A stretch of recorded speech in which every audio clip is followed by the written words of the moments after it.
أهلا بيكم معانا النهاردة. داخلين في عمق كتاب مهم قوي، دليل هندسة التصميم. الكتاب ده شارك فيه ناس خبرة من شركات عالمية زي نيويورك تايمز وميل تشيمب وانديد. مهمتنا يعني إننا نستخلص أهم الأفكار ونشوف إزاي نربط بين التصميم والبرمجة بشكل أحسن وأسرع.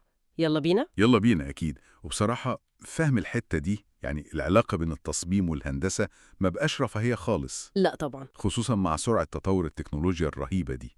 الكتاب ده يعني بيقدم رؤية عملية جدا. هو ده. طيب أكتر حاجة لفتت نظري في الأول الكلام عن اليونيكورن اللي بنسمعه كتير ده. الشخص الخارق اللي بيعرف يعمل كل حاجة لوحده. بالظبط، اللي هو بيصمم ويبرمج وكل حاجة. الكتاب بيقول لأ يا جماعة استنوا، دي مش خرافة ولا حاجة، دي وظيفة حقيقية اسمها مهندس تصميم. تمام، ديزاين انجينير. والأهم إن مهاراتها دي ممكن أي حد يتعلمها ويكتسبها، مش لازم تبقى يعني موهبة خارقة. وهي دي نقطة جوهرية قوي. لما بنسمي الحاجة باسمها بنعترف بقيمتها وبنبتدي نفهمها صح، بدل ما نقول إن في فجوة بين التصميم والهندسة محتاجين نسدها. أيوة. الكتاب يقول لأ، دي منطقة تداخل، overlap، منطقة مشتركة فيها شغل كتير بيحصل. حلوة قوي كلمة تداخل دي. ومهندس التصميم هو المتخصص بقى في التعامل مع التعقيدات اللي جوه المنطقة دي.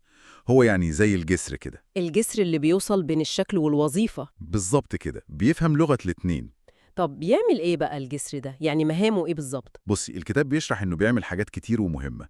يعني مثلا بيساعد إن فرق الشغل تشتغل مع بعض بطريقة فعالة أكتر. تمام. بيعمل نماذج أولية سريعة، بروتوتايبس، يعني عشان الأفكار تتجرب بسرعة ومن غير تكلفة كبيرة. ودي مهمة قوي حتة التجريب دي. أكيد. وكمان بيبني مكونات واجهة المستخدم، اليو اي كومبوننتس، اللي المبرمجين يقدروا يستخدموها على طول. وبيساعد في بناء وتوثيق أنظمة التصميم، الديزاين سيستمز.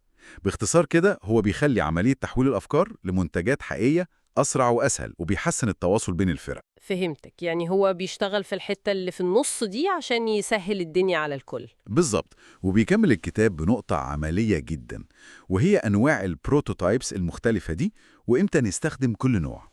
دي برضو نقطة مهمة، مش كل النماذج زي بعضها. أكيد لأ. يعني بتبدأ من سكتشات ورقية بسيطة خالص عشان بس نوصل فكرة مبدئية. يا دوبك رسمة كده. أيوة. وبعدين ممكن نعمل نماذج ثابتة نقدر ندوس عليها ونشوف الفلو، تسلسل الشاشات ماشي إزاي.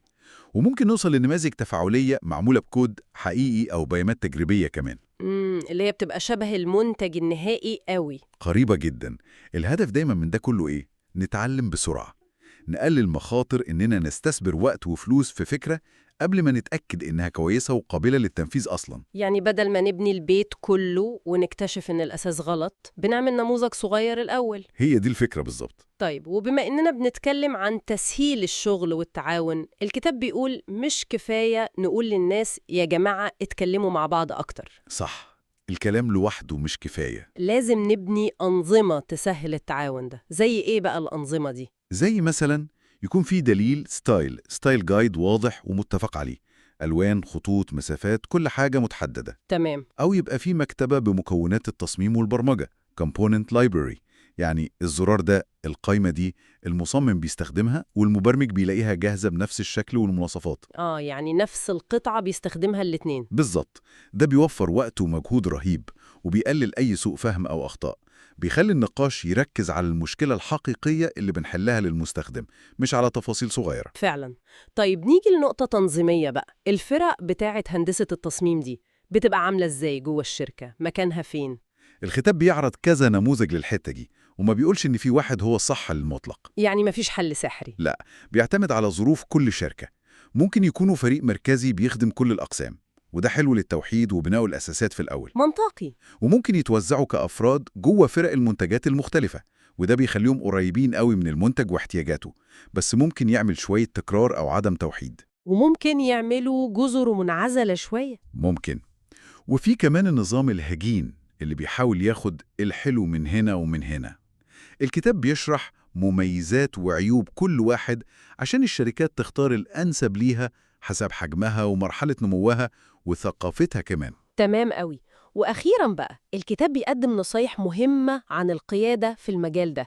إزاي نلاقي الناس الموهوبة دي ونحافظ عليها؟ دي نقطة مهمة جدا.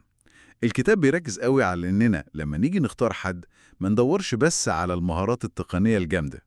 أما ندور على إيه؟ ندور على الشغف الحقيقي بحل المشكلات، حب التعلم المستمر، القدرة على التواصل الكويس. دي حاجات أساسية. يعني السوفت سكيلز والمايند سيت أهم كمان من مجرد الكود والتصميم؟ في الحالة دي أو على الأقل بنفس الأهمية. ده غير طبعا بناء ثقافة فريق قوية بتشجع على التجريب، والناس ما تخافش تغلط وهي بتحاول تعمل حاجة جديدة. البيئة الآمنة دي. فعلا. يبقى واضح قد إيه دور هندسة التصميم ده مهم، مش مجرد حلقة وصل، ده عامل أساسي عشان الأفكار الحلوة تشوف النور بشكل كويس وسريع. الموضوع ده بيخلي الواحد يفكر فيه. بالظبط، بيفكر في المبادئ الأساسية اللي الكتاب بيختم بيها، عاملها زي مانيفستو كده لهندسة التصميم.